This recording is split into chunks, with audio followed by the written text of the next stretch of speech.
بسم الله الرحمن الرحيم كسو دوادا مركله هي برنامجكي قبانها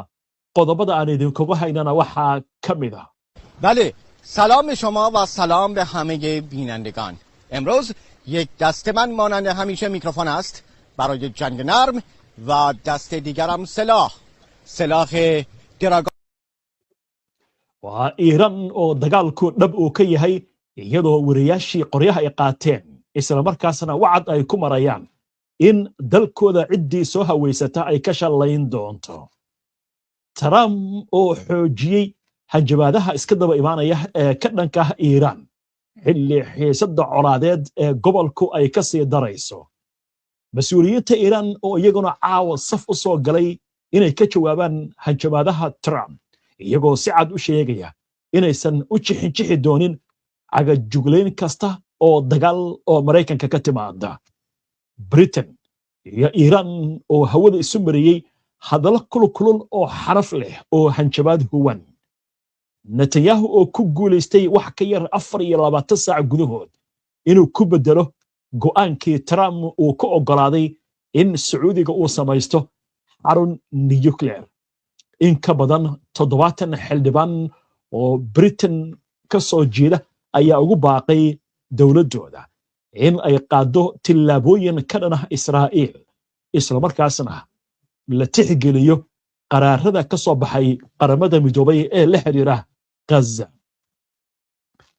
sheekada ugu dambaysa ee barnaamijka aan idinkugu hayaana waxay ku aadan tahay weliga ma maqashay fridge-ka loogu talagalay dadku inay galaan weliba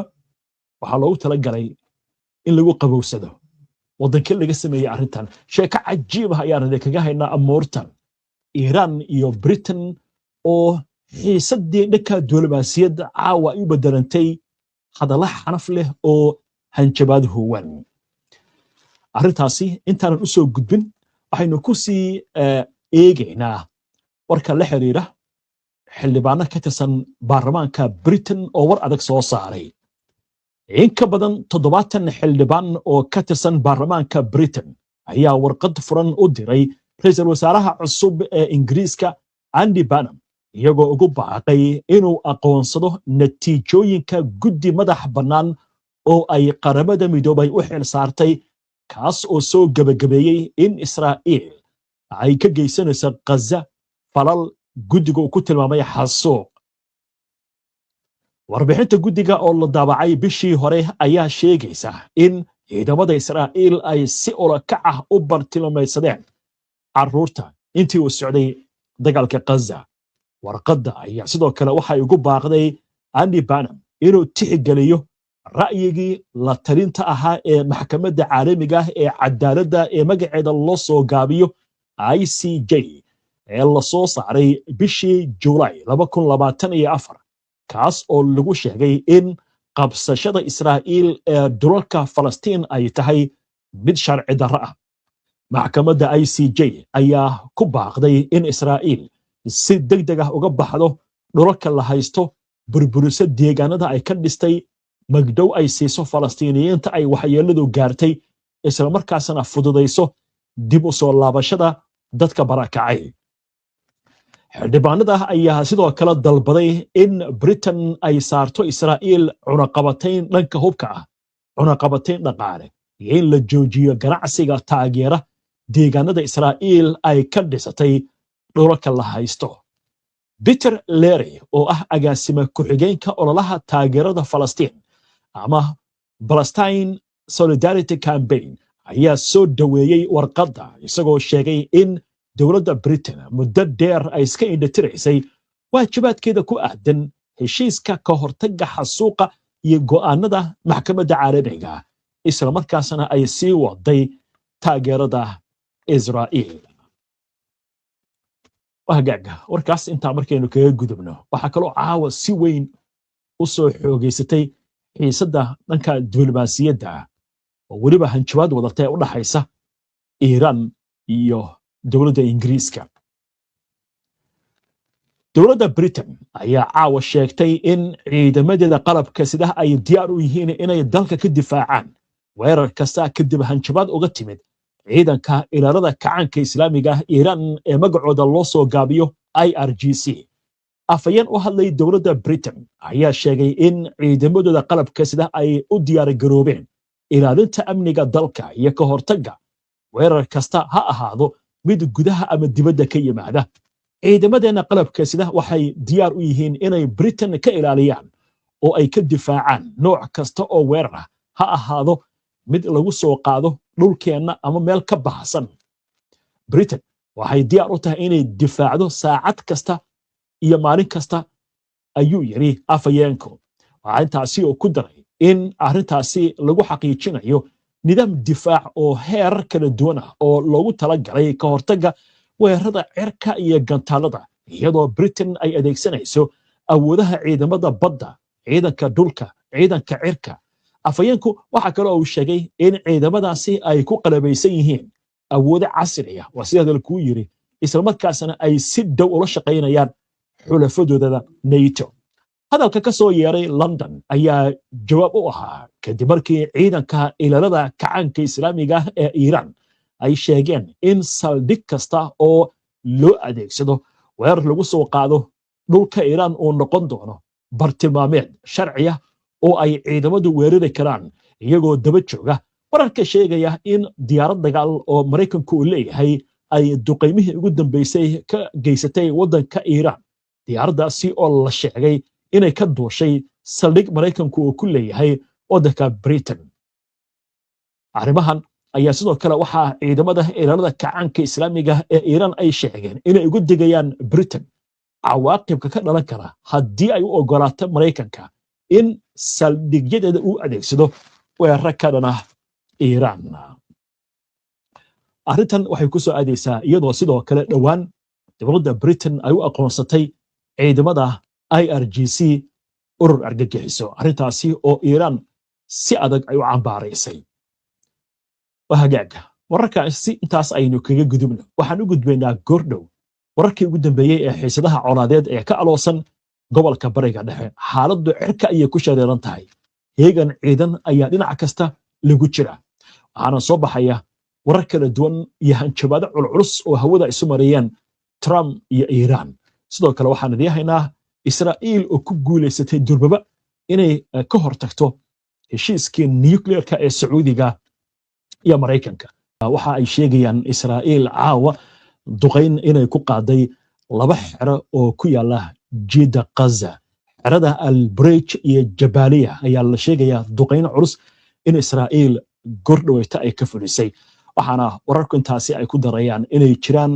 khasaare ka dhashay duqeynta Israa'iil. warkan waa war cusub, waxaana arrintan ay ku soo aadaysaa iyadoo Israa'iil ay wado xadgudubyo ka dhan ah waxa lagu tilmaamay heshiiska xabad joojinta, iyadoo arrintanna sidoo kale lagu soo warramayo inay ku soo aadayso xilli Israa'iil ay soo saartay dadku inay ka baxaan ilaa iyo 3 goobood oo ku yaala marinka Gaza. warkan haddii ay wax ka soo kordhaan intaynu barnaamijka ku jirno waan idila socodsiin doonaa, haddii kale barnaamijyadeena dambe ayaan idinkugu soo gudbinaynaa haddii alla idmo. xaaladda colaadeed ee bariga dhexe ayaa cirka ku shareeran, hadallo kulkulul iyo oo xanaf leh iyo sidoo kale hanjabaado ayaa hawada laysu marinaya. waxaynu ku hormaraynaa madaxweynaha Mareykanka Donald Trump ayaa sheegay in Mareykanku waa si hadalku yiri uu si wanaagsan u maareynayo arrinta Iran, isla markaasna uusan ogolaan doonin in Iran ay yeelato hub nuclear. Trump ayaa ku nuuxnuuxsaday in Iran ay doonayso waa sida hadalku u yiri in ay wax ku xalliso dhinaca diblomaasiyadda, balse uu aaminsan yahay inaysan weli diyaar u ahayn. waxa kale oo uu sheegay in Iran maanta ay ka tabaryar tahay sidii ay ahayd 4 bilood ka hor, waa si hadalku u dhigay, isagoo intaasi ku daray in haddii Mareykanka uusan tilaabo ka qaadin Iran aysan jiri lahayn cid markaasi tilaabo ka qaadi lahayd. dhinaca kale wasiirka amuuraha dibadda ee waddanka Iran Abbas Araghchi ayaa sheegay in sida hadalku u yiri gardarrada ay ku baaqayaan qaar ka mid ah mas'uuliyadda Mareykanka ay keeni doonto in madaxweynaha Mareykanka Donald Trump ay ugu kacdo qiimo ka sarreeya heshiiska uu doonayo. Araghchi ayaa sheegay in tilaabo kasta oo military ama cadaadis dheeraad ah oo lagu saaro Iran inaysan taasi horseedi doonin natiijada Mareykanka uu doonayo. balse ay kordhin doonto khasaaraha siyaasadeed iyo kan istiraatiijiyadeed ee Washington ay markaasi ku bixin karto intii heshiis ay gaari lahayd. war kale oo arrimahan la xiriira oo aad u culus, la taliyaha hogaamiyaha sare ee Iran Muhsin Rizai ayaa sheegay in hanjabaadaha madaxweynaha Mareykanka Donald Trump ee lagu baagsanayo kaabayaasha rayidka ee Iran ay muujinayaan inuu quus ka taagan yahay wax walba xilli Tehran ay sii wado inay u adkaysato weerarada military isla markaasna jawaab ay ka bixinayso iyadoo baagsanaysa wadamada khaliijka. madaxweynaha Mareykanka ee mala'awaalka ku nool wuxuu ka gudbay ciyaarta nin waalan wuxuuna u gudbay ciyaarta nin quustay isagoo galay qaladaad halis ah. weerar lagu qaada deegaanka Shalamjeh iyo hanjabaadaha lagu baagsanayo kaabayaasha waa kuwa ka turjumaya quus iyo tabardaro. jawaabta Iran ee weerar kasta ee lagu qaado kaabayaasheeda waxay noqon doontaa mid sii xoogeysata oo aad u daran, ayuu yiri Rizai oo fariin ku qoray baraha bulshada. Arbacadii Trump ayaa ku hanjabay inuu duqayn doono buundo ama warshad koronto oo ku taal Iran markasta oo Iran ay baagsato markab maraya marinka Hormuz. sida uu dhigayo qawaaniinta caalamiga, weerarada lagu qaado kaabayaasha rayidka waa sharci darro, waxaana loo aqoonsin karaa dembi dagaal. si kastaba ha ahaatee, xaalado gaar ah ayaa la weerari karaa haddii loo arko inay si toosa uga qayb qaadanayaan howlgalo military isla markaasna ay bixinayaan faa'iidooyin military oo aad u cad. waa hagaag. haddaba Iiraaniyiinta dagaal inay u diyaar garoobeen wax walba ayay ku muujiyeen. xitaa wariyaashoodii ayaa qoryaha qaatay. waxaan idin tusaynaa wariye ka howlgala telefishinka dowladda Iiraan oo jooga marinka Hormuz oo wuxuu leeyahay meesha aan taaganahay waa Hormuz buu yiri, qorigaas aan wato ayaan ku maamulaynaa annagaan iskana dhulkan. haddaba aynu dhegaysano wariyahan. بله سلام شما و سلام به همه بینندگان. امروز یک دست من مانند همیشه میکروفون است برای جنگ نرم و دست دیگرم سلاح دراگانوف. kan ayaa wuxuu leeyahay meeshaan aan ku maamulaynaa isla markaasna innaga ayaa iska leh dhulkeena. arrintaas waxay muujinaysaa baa leeyahay sida ay uga go'an tahay Iiraaniyiinta iyadoo la hadal hayo dagaal dhanka dhulka in lagu qaado inay wadankooda difaacaan. waa hagaag. xagga Israa'iil aynu eegno. ra'iisul wasaaraha Israa'iil Benjamin Netanyahu ayaa la filayaa in maalinta Jimcaha ee bariyaha uu qabto kulan amni oo ay ka qaybgeli doonaan wasiirada ugu sarreeya iyo la taliyaashiisa sida uu sheegay xafiiskiisa. kulanka ayaa imaanaya iyadoo madaxweynaha Mareykanka Donald Trump uu soo saaray hanjabaado culus oo ka dhan ah Iiraan. si kastaba ha ahaatee, saraakiisha Israa'iil ayaan weli hubin halka xaaladdu ay ku dambayn doonto, iyagoo sheegaya in wax walba ay ku xiran yihiin Trump. sarkaal Israa'iili ah oo la hadlay telefishinka Kanaal 12 ayaa waxa uu sheegay in madaxweyne Trump aan la garanin meesha u socdo isla markaasna isaga ay u taal inuu tilaabo weyn qaado oo xaaladda sii hurinaysa iyo inuu tartiib colaadda u kordhiyo. saraakiisha ammaanka Israa'iil ayaa qiimeynaya in haddii Mareykanku uu duqeeyo goobo gaar ah oo ku yaala gudaha Iiraan in markaa jamhuuriyadda islaamiga ee Iiraan ay weerar ku soo qaado Israa'iil. haddii taasi ay dhacdo, Israa'iil waxay uga jawaabi doontaa si xooggan, ayuu yiri sarkaalkaasi. dhinaca kale, waxaa soo baxaya warar sheegaya in Netanyahu isku diyaarinayo safar toddobaadka dambe uu ku tago waddanka Mareykanka. wuxuu ka qayb geli doonaa baa la sheegayaa aaska Lindsey Graham kii geeriyooday. laakiin waxaa leeyahay hadda waxaa suurto gashay in Trump uu la kulmo. markii hore waxaa la sheegaya Trump inuu ka meermeerayay, waa si hadalka loo dhigay, inuu la kulmo Netanyahu. laakiin waxaasoo dhan waxaa leeyahay waxaa dhici karta inay tahay in lagu qarinayo duulaan ballaaran in la qaado oo Iiraaniyiinta intay is dhigtaan oo is yiraahdaan ninkaan Mareykanka u socdaa duulaanka in la qaado. waayo barnaamijkii wararka caawa waxaan idinkugu soo gudbinay xildhibaan ka tirsan xisbiga Likud ee uu hogaamiye Netanyahu oo leh Sabtida ama Axadda weerar culus ayaa lagu qaadi doonaa Iiraan. laakiin Iiraaniyiintu waxay leeyihiin annagu diyaar baan nahay, buntiqeennaan garabka ku sidanaa, gantaal haddii ay tahay diyaarad doorana haddii ay tahay haddii ay noqon lahayd ciidamo difaaca annagu diyaar baan ahay bay leeyihiin gobolkan bariga dhexe ama nabad buu ku dambayn doonaa ama uu isla ololi doonaa sidaas ayay iiraaniintu leeyihiin marka lama oga in wax ka jiraan Trump markii hore inuu ka meermeeray inuu qaabilo Netanyahu laakiin hadda waxaa la sheegayaa weliba Trump uu xaqiijiyay wuxuu yidhi haddii uu yimaado Maraykanka waa la kulmi doonaa arrin kaloo marka waxaa soo korortay muujinaysa waxaan la sheegay in iskhilaafsan yihiin Netanyahu iyo Donald Trump inaysan waxba ka jirin barnaamijyadeena ugu dambeeyay waxaan idinkugu soo gudbinay in Sacuudiga Maraykanku uu ogolaaday in uu samaysto barnaamijka nuclear-ka ee nabadeed oo laga samayn doono waddanka Sacuudiga xarun lagu bacrimiyo nuclear-ka gaar ahaan tamarta oo si nabada loo adeegsado markii hore arrintu maxay ahayd heshiis iskaashi oo labada dhinac u dhaxeeya waa Maraykanka iyo Sacuudiga laakiin arrintii waad la socoteen wararkayga ugu dambeeyay Israa'iil qeyraan baa ka soo yeertay Netanyahu hogaamiyaasha mucaaradka oo xitaa Netanyahu ka soo horjeeday waxay leeyihiin Sacuudiga aakhirka nuclear buu samaysan doonaa tara marka arrintii ugu bedela marka war waxaa jira wakaaladda wararka shabakadda wararka ee Axios ay ka soo xigatay diblomaasi Sacuudiya oo sheegaya inaysan ku jirin shuruudda nuclear-ka Sacuudiga ku samaysanayo in Israa'iil ula samaysto Sacuudiga xiriir dhanka diblomaasiyadda oo uu ku soo biiro heshiiska Abraham Sacuudiga waxay leeyahay anagu arrintaas waan uma hayno inkastoo laakiin aysan si cad u hadlin laakiin warar hoose saxaafadda loo dusiyay ayaa hawada loo marinayaa waayo Trump baa wuxuu leeyahay Sacuudiga haddii uu doonayo nuclear inaan u samayno waa inuu ku soo biiro heshiiska Abraham oo xiriir ula samaystaa Israa'iil Sacuudiga ayagoo maxay ku dhagan yihiin oo mowqifkooda u ahaa dowlad Falastiiniin in la helo markaas kadib ayaan xiriir la samaysan karnaa Israa'iil Trump marka waxaa leeyahay culays baa wuxuu ka soo food saaray gudaha waddanka Maraykanka maantay aqalka sanadka aqalka koongareeska wuxuu soo saaray go'aan lagu xadidayo awoodda madaxweynaha